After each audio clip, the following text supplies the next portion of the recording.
जय हिंद साथियों, आप सभी का स्वागत है आपके अपने परिवार एबीसी कॉम्पिटिटिव क्लासेस प्रशासन। दोस्तों, आज हम लोग आरआरबी एनटीपीसी ध्यान रखेंगे। आरआरबी एनटीपीसी 2 फरवरी को एग्ज़ाम हुए हैं, जिसके फर्स्ट शिफ्ट के जीके के पूरे 40 के 40 प्रश्नों का एनालिसिस करने जा रहे हैं। जो दोस्त एग्ज़ाम देकर आए हैं वो अपने प्रश्न को मिलाएं, और जिनका एग्ज़ाम अभी होने वाला है वो इस वीडियो को देखें तथा जिस प्रकार से क्वेश्चन का लेवल धीरे धीरे बढ़ाया जा रहा है उसी प्रकार से अपनी तैयारी को आगे बढ़ाएं। चलिए शुरू करते हैं। पहला प्रश्न पूछा गया था कि सत्यमेव जयते कहाँ से लिया गया है। दोस्तों ध्यान रखेंगे, सत्यमेव जयते जो है कहाँ से, मुंडक उपनिषद से। सत्यमेव जयते जो है मुंडक उपनिषद से लिया गया है। ठीक है, ये सत्यमेव जयते है। ठीक, अगला प्रश्न पूछा गया था कि चंद्रगुप्त मौर्य के गुरु कौन थे। दोस्तों ध्यान रखेंगे, चंद्रगुप्त मौर्य के गुरु कौन थे, तो विष्णुगुप्त। ध्यान रखेंगे, चंद्रगुप्त मौर्य के गुरु कौन, विष्णुगुप्त। इनका अन्य नाम कौटिल्य, चाणक्य। ठीक है, विष्णुगुप्त का अन्य नाम कौटिल्य या चाणक्य था। चंद्रगुप्त मौर्य जो है मौर्य वंश का संस्थापक था। ठीक है, तथा विष्णुगुप्त जो है चंद्रगुप्त मौर्य के गुरु एवं उसका प्रधानमंत्री भी था। अगला प्रश्न पूछा गया था कि अम्फान तूफान जो है किस खाड़ी से शुरू हुआ था। तो अम्फान तूफान की कहाँ से हुआ, बंगाल की खाड़ी से, और इस तूफान के द्वारा पश्चिम बंगाल और उड़ीसा में भारी तबाही हुई थी। अगला प्रश्न पूछा गया था कि पंचायती राज किस अनुच्छेद में है। ठीक है, तो पंचायती राज का गठन अनुच्छेद 243, ठीक है, अनुच्छेद 243 से लेकर 243 के ओ तक है। ठीक है, इसको ध्यान रखेंगे, और यह संविधान के भाग 9 में है। ठीक है, संविधान के भाग 9 में है। पंचायती राज किस अनुच्छेद में है, तो 243। अगला प्रश्न देखते हैं। अगला प्रश्न पूछा गया था कि उपाधियों का अंत किस अनुच्छेद में है। ध्यान रखेंगे दोस्तों,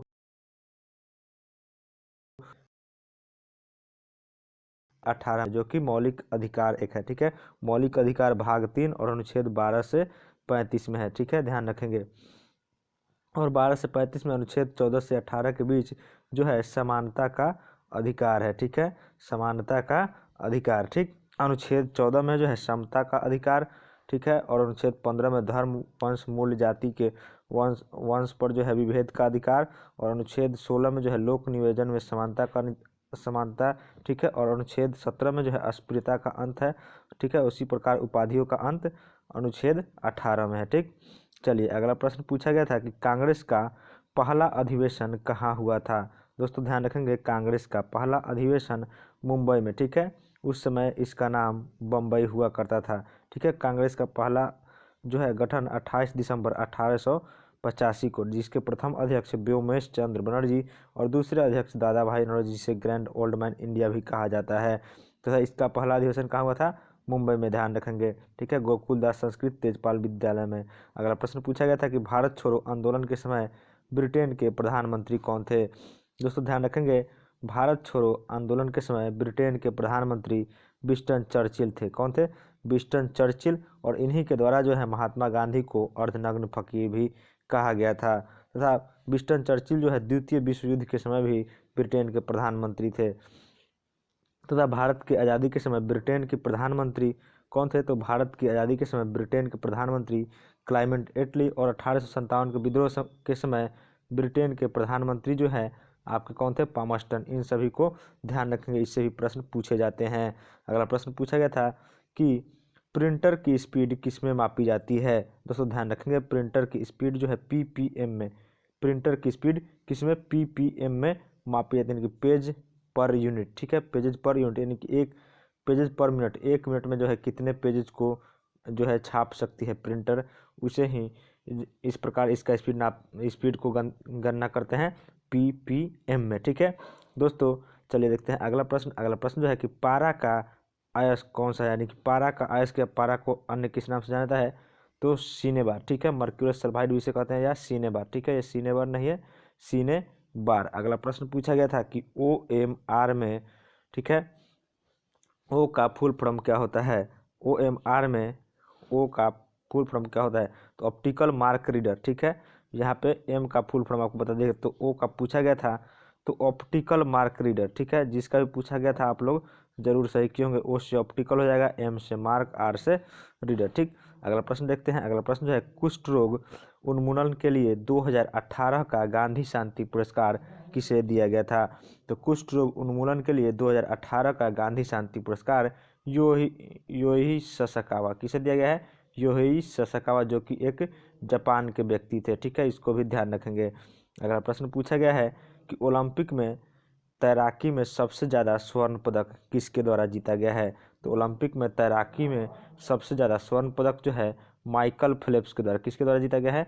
माइकल फेल्प्स के द्वारा। यह एक अमेरिका के तैराक हैं। ठीक है, ध्यान रखेंगे। इनके द्वारा कुल 28 पदक जीतेगा, जिसमें 23 स्वर्ण, 3 रजत और 2 कांस्य, कुल 28 पदक इन्होंने जीता है।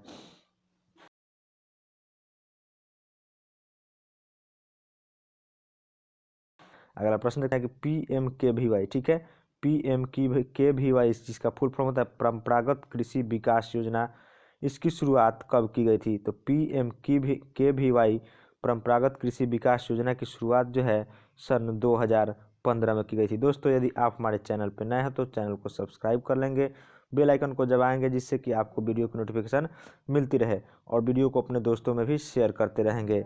डेली हम लोग RRB NTPC GK का एनालिसिस, साथ में मैथ का भी एनालिसिस करते हैं। तो आप हमारे चैनल पर बने रहे, एनालिसिस को देखें, जो आपके एग्जामों के लिए काफ़ी महत्वपूर्ण है। अगला प्रश्न पूछा गया था कि आँखों की रोग रतौंधी किस विटामिन की कमी से होता है? दोस्तों, ध्यान रखेंगे, आँखों की जो है रोग रतौंधी विटामिन ए की कमी से होता है, जिसका रासायनिक नाम रेटिनॉल होता है। ठीक है, आँखों की रोग रतौंधी विटामिन ए की कमी से, विटामिन सी की कमी से जो है स्कर्वी बीमारी, जिसे एस्कॉर्बिक एसिड भी कहा जाता है। ठीक है, विटामिन डी की कमी से रिकेटस होता है। ठीक, अगला प्रश्न पूछा गया था कि IMF का मुख्यालय कहाँ है? दोस्तों, ध्यान रखेंगे, IMF का फुल फॉर्म होता है इंटरनेशनल मॉनेटरी फंड या अंतर्राष्ट्रीय मुद्रा कोष, जिसका मुख्यालय कहाँ है? Washington DC। इसको भी ध्यान रखेंगे, इसका मुख्यालय कहाँ है? Washington DC। अगला प्रश्न पूछा गया था कि फीफा 2018 कहाँ हुआ था? दोस्तों, ध्यान रखेंगे, फीफा 2018 जो है रूस में हुआ था, और इसमें विजेता था फ्रांस। कौन सा देश था? फ्रांस। यह जो है दूसरी बार इस टाइटल को जीता है, और उप विजेता जो है क्रोएशिया, और तीसरे स्थान पर बेल्जियम रहा था। ठीक है, इसको भी ध्यान रखेंगे।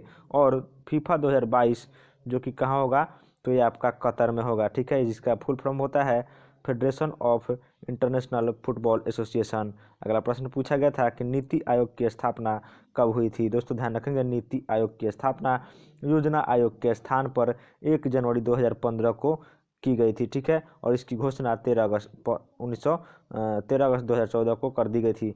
नीति आयोग जो है योजना आयोग के स्थान पर की गई। यह एक गैर जो है संवैधानिक निकाय है। ठीक है, इसको भी ध्यान रखेंगे।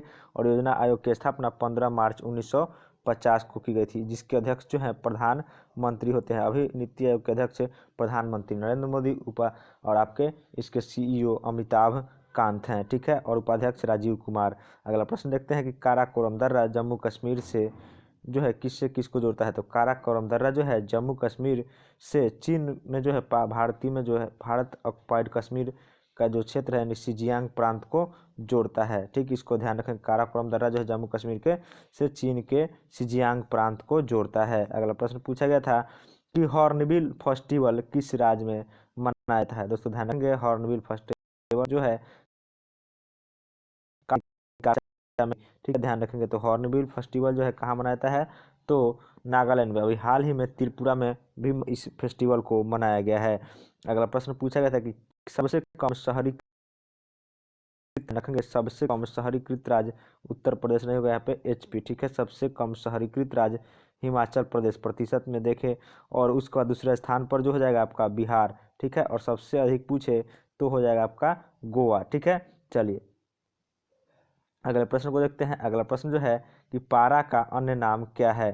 दोस्तों, ध्यान रखेंगे, पारा का अन्य नाम क्विक सिल्वर। क्या होता है? पारा का अन्य नाम है क्विक सिल्वर। अगला प्रश्न पूछा गया था कि सोडा वाटर में कौन सी गैस उपयोग की जाती है? ठीक है, तो सोडा वाटर में जो है कार्बन डाइऑक्साइड, कौन सा गैस प्रयोग की जाती है? तो कार्बन डाइऑक्साइड। ठीक है, अगला प्रश्न पूछा गया था कि कौन सा निम्न में आउटपुट डिवाइस नहीं है? तो यहाँ पे ऑप्शन आपके पास स्कैनर, प्रिंटर, स्पीकर और मॉनिटर। तो आपका आउटपुट डिवाइस नहीं होगा स्कैनर। स्कैनर जो है आपका इनपुट डिवाइस है, ठीक है। इनपुट डिवाइस याद रखेंगे, कीबोर्ड, माउस, जॉयस्टिक, स्कैनर, ये सभी जो है क्या है, इनपुट डिवाइस है, ठीक है, इसको ध्यान रखेंगे। और प्रिंटर, स्पीकर, मॉनिटर, ये सब आउटपुट डिवाइस है, ठीक। अगला प्रश्न देखते हैं। अगला प्रश्न जो है कि जीपीएस का फुल फॉर्म क्या होता है। दोस्तों ध्यान रखेंगे, जीपीएस का फुल फॉर्म होता है ग्लोबल पोजिशनिंग सिस्टम। क्या होगा, ग्लोबल पोजिशनिंग सिस्टम। ये जो है अमेरिका के द्वारा संचालित किया जाता है। अगला प्रश्न देखते हैं कि उल्टवंशिया किस कवि से संबंधित है। उल्टवंशिया जो है किसके द्वारा, तो उल्टी सीधी कहानी, यानी कि यह जो है इसके लेखक चाहे इससे संबंधित कवि जो है कबीर दास। कौन है, कबीर, ठीक है। अगला प्रश्न पूछा गया था कि भारत का राज्य चिन्ह अशोक का सिंह स्तंभ कहाँ पर है। तो भारत का राज्य चिन्ह जो है अशोक स्तंभ कहाँ है, सारनाथ, ठीक है, सारनाथ में है। यह जो है सारनाथ का अशोक स्तंभ यानी कि सम्राट अशोक के द्वारा बनवाया गया था, ठीक है। और इसमें जो है 4 सिंह है जिसमें 3 दिखाई देते हैं, ठीक है। और ये भी प्रश्न पूछा था कि भारत के राज्य चिन्ह में किस पशु, कौन सा पशु का अंकन नहीं मिलता है। तो ध्यान रखेंगे कौन सा पशु इसमें है, तो इसमें जो है शेर, हाथी, घोड़ा और सांड, 4 पशु जो पाए जाते हैं। इसके अलावा बाकी जो पशु आपका होगा, आपका आंसर नहीं होगा, ठीक है। तो इसमें कौन कौन से पशु पाए जाते हैं, तो शेर, इसके बाद हाथी, घोड़ा और सांड, इसको ध्यान रखेंगे। और इसको जो है भारत सरकार के द्वारा राज्य चिन्ह के रूप में 26 जनवरी 1950 को अपनाया गया था। अगला प्रश्न पूछा गया था कि कान्हा टाइगर रिजर्व कहाँ है। दोस्तों ध्यान रखेंगे, कान्हा टाइगर रिजर्व मध्य प्रदेश में कहाँ अवस्थित है, तो मध्य प्रदेश में, ठीक है। अगला प्रश्न पूछा गया था ग्रेट बैरियर रीफ कहाँ अवस्थित है। तो ग्रेट बैरियर रीफ सबसे बड़ा जो है क्या है, कोरल रीफ है। सबसे बड़ा ग्रेट बैरियर रीफ कहाँ अवस्थित है, तो क्वींसलैंड ऑस्ट्रेलिया में। कहाँ है, तो क्वींसलैंड द्वीप पर है, जो कि कहाँ है, क्वींसलैंड द्वीप ऑस्ट्रेलिया में है, ठीक है, ध्यान रखेंगे। अगला प्रश्न देखते हैं कि अगला प्रश्न जो है कि भारत में सभी, यहाँ पे स्वामी ने सभी एटीएम को कौन ऑपरेट करता है। तो भारत में जितने भी एटीएम है उसे एनपीसीआई किसके द्वारा ऑपरेट किया जाता है, जिसका फुल फॉर्म है भारतीय राष्ट्रीय भुगतान निगम। किसके द्वारा, तो भारतीय राष्ट्रीय भुगतान निगम के द्वारा ऑपरेट किया जाता है। अगला प्रश्न देखते हैं। अगला प्रश्न जो है कि कौन सा ग्रह जो है घड़ी के दिशा में घूमता है। तो घड़ी के दिशा में 2 ग्रह घूमते हैं, कौन कौन से, अरुण और शुक्र, ठीक है, यानी कि क्लॉकवाइज में। बाकी सभी ग्रह जो है एंटी क्लॉकवाइज में घूमते हैं, ठीक है, इसको भी ध्यान रखेंगे। चलिए, और वैसे 2 ग्रह जो है जिनका कोई उपग्रह नहीं है, तो वो कौन है, बुध और शुक्र, ठीक है। अगला प्रश्न देखते हैं कि अंग्रेजों को सूरत में व्यापार करने के लिए किस मुगल बादशाह ने अनुमति दी थी। तो अंग्रेजों को सूरत में व्यापार करने के लिए मुगल बादशाह उस समय यानी कि 1613 में कौन था, तो जहांगीर, ठीक है, जहांगीर के द्वारा जो है उसे व्यापार करने के लिए अनुमति दी गई थी, यानी कैप्टन हॉकिंस को। अगला प्रश्न देखते हैं कि नेशनल स्टॉक एक्सचेंज का मुख्यालय कहाँ है। दोस्तों ध्यान रखेंगे, नेशनल स्टॉक एक्सचेंज का मुख्यालय मुंबई में है, जिसकी स्थापना 1992 में की गई थी। अगला प्रश्न देखते हैं। अगला प्रश्न जो है यूएनओ के अस्थायी सदस्यों की संख्या कितनी है। दोस्तों ध्यान रखेंगे, यूएनओ की अस्थायी सदस्यों की संख्या 10 होती है तथा इनका कार्यकाल 2 वर्षों का होता है, तथा अस्थायी सदस्यों का कार्यकाल जो है 5 वर्षों का, और उनका जो है अस्थायी सदस्यों की संख्या भी 5 है, इसको भी ध्यान रखेंगे। यूएनओ के अस्थायी सदस्य अमेरिका, ब्रिटेन, चीन, फ्रांस और रसिया है। और भारत जो है 8वीं बार यूएनओ का अस्थायी सदस्य बना है। तो भारत जो है अभी यूएनओ का अस्थायी सदस्य है, और यह कितनी बार, यह जो है 8वीं बार अभी बना है। अगला प्रश्न देखते हैं कि 1946 में संविधान सभा में सदस्यों की संख्या जो है सबसे अधिक सदस्य किस रियासत से चुन कर गए थे। तो ध्यान रखेंगे 1946 में जो है संविधान सभा में सदस्यों की चुनाव की गई थी, जिसमें सबसे अधिक मद्रास से सदस्यों की संख्या कितनी थी, तो 49, जो कि मद्रास से चुन कर गई थी। और उसके बाद दूसरे स्थान पर थी महाराष्ट्र, जिसमें 23 सदस्यों की कुल संख्या कितनी थी, तो उस समय सदस्यों की कुल संख्या 389 सदस्यों की कुल संख्या, संविधान सभा के सदस्यों की कुल संख्या 389 थी, जिसमें और 15 थे, ठीक है। और प्रत्येक 10 लाख की जनसंख्या पर एक सदस्य का चुनाव किया गया था। और भीमराव अंबेडकर का चुनाव पश्चिम बंगाल से पहली बार किया गया था, लेकिन भारत विभाजन के बाद बंगाल जो है वो पाकिस्तान क्षेत्र में पड़ चला गया, जिस कारण उनका फिर दोबारा चुनाव जो कि कहाँ से, महाराष्ट्र से किया गया था। अगला प्रश्न देखते हैं। अगला प्रश्न है कि भारत में कौन सी फसल को आनुवंशिक संशोधित खेती करने की अनुमति है। तो किस फसल की, तो बीटी कपास, ठीक है, बीटी कपास जो कि महाराष्ट्र में इस कपास का उत्पादन होता है।